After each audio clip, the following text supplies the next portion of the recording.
இப்ப ரங்கராஜ நரசிம்மன் என்ன செய்யறாரு அப்படின்னா, உதயநிதி சனாதனத்தை ஒழிப்போம் அப்படின்னு பேசுனதுனால அவருக்கு பிராமண தோஷம் பிடித்து விட்டது.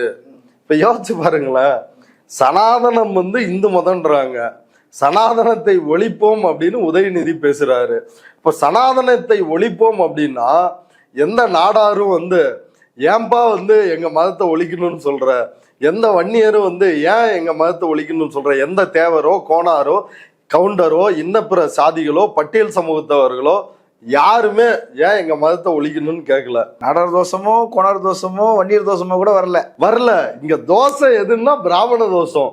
அப்ப இந்து மதம் என்று இவர்கள் சொல்லுவது என்ன அப்படின்னா, சனாதனம் தான் இந்து மதம், சனாதனத்துக்கு அத்தாரிட்டி யார்? பார்ப்பனர்கள், அவ்வளவுதான். பார்ப்பனியம் தான் சனாதனம், சனாதனம் தான் இந்து மதம். அப்ப இதெல்லாம் ஒண்ணுக்குள்ள ஒண்ணு, முட்டைக்குள் கரு ஓடு, இந்த மாதிரியான கதை தான் இந்த சனாதனம்.